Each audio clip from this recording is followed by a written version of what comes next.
Did you know that the sun is younger than we think? The speed at which time flows depends on the gravitational potential. The more massive an object is, the more it bends the space around it and the slower time flows in that region. The sun is much more massive than the Earth. Therefore, time flows slower for the sun. Calculations show that the time for the sun runs slower than Earth time by about 18 seconds per year. According to current scientific estimates, the age of the sun is approximately 4.6 billion years in terms of Earth's time. Therefore, taking into account the time dilation effect due to the gravitational field, the sun is about 2,626 years younger than it appears from Earth's perspective. This effect is not only present for the sun but also for the Earth. At the center of the Earth, the gravitational potential is higher than at its surface, so the center of our planet is younger than its upper layers. Did you know it takes just one molecule for life to appear? Imagine a glass with a solution of 4 substances. From opposite ends, they are capable of connecting to form chains. And in front, under ultraviolet light, with its complementary pair, fitting together like a puzzle. Under light, the substances in the chain attract complementary pairs from the solution, which join to form a new chain. When the light disappears, the complementary bonds break, leaving 2 complementary sequences in the glass. This continues until there is a deficit of substances outside the chains. Some sequences that attract pairs more strongly than others, even extracting them from competitors. Each light cycle of strong sequences will be more, and weak ones will be fewer. And this will continue endlessly, as long as energy in the form of light enters the glass. These substances are nucleotides, which were present in the primordial ocean. The chains of these nucleotides were the first RNA molecules. For life to appear on Earth, all it took was the appearance of just one such molecule, which would have set off the process of evolution. Did you know that just 64 grams of sand are enough for an entire lifetime? Matter is energy that is densely packed into the small space. 1 kilogram of matter contains enough energy to power Paris with electricity for almost 4 years. To generate this much electricity, we would have to burn 665,000 tons of oil. So why don't we use this energy? The reason is that it is extremely difficult to extract. For example, to extract just 0.7% of energy from a hydrogen atom, we would have to heat it to 100 million degrees Celsius. However, everything will change if our research leads us to natural sources of antimatter. Matter and antimatter annihilate each other.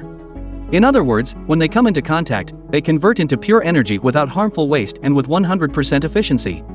The average person consumes 5,760 gigajoules of energy during their lifetime, in the form of food, heat, electricity, and everything else. That is exactly how much energy is contained in just 64 grams of any type of matter, including ordinary sand. Where time does not exist. At the beginning of the universe, energy and matter were unevenly distributed. Since then, every element has been striving to occupy a place where the net force acting on it is 0. As a result, time only flows in one direction towards equilibrium. Physicists call this the arrow of time. The arrow of time can be described as a movement from complexity to simplicity. For example, the structure of the sun is more complex than the surrounding void. The system's tendency towards equilibrium directs energy to where it is less, so every second the sun emits thousands of tons of matter in the form of energy. This process is not exclusive to stars, as even black holes slowly evaporate despite the apparent impossibility of escaping their boundaries.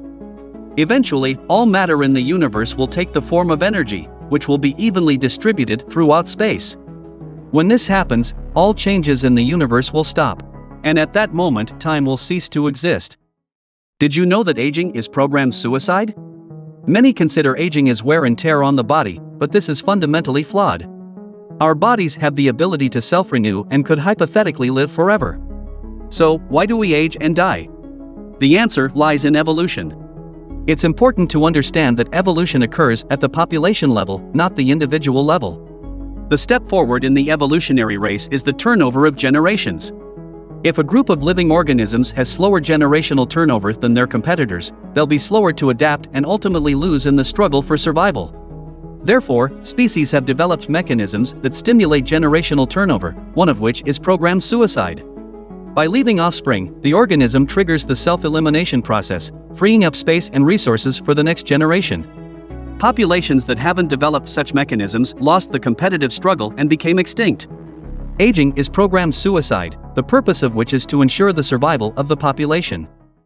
How can we approach the speed of light? According to the conservation of momentum, an object accelerates by pushing another object away from itself. The sum of their masses multiplied by their velocities will remain constant. Rockets push off fuel to accelerate. The higher the velocity of the fuel, the more efficient it is at accelerating the rocket.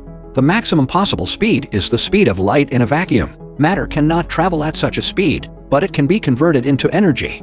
This can be achieved with antimatter. Matter and antimatter annihilate, transform into gamma radiation. By using this radiation as propulsion, we can obtain the most efficient rocket engine. Let's suppose our rocket weighs 1 ton and we want to accelerate it to 99% of the speed of light.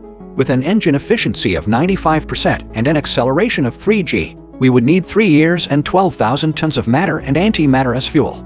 This is the weight of 12 space shuttles. Using modern rocket engines, it would require 5 million tons of fuel, equivalent to the weight of 2,480 space shuttles.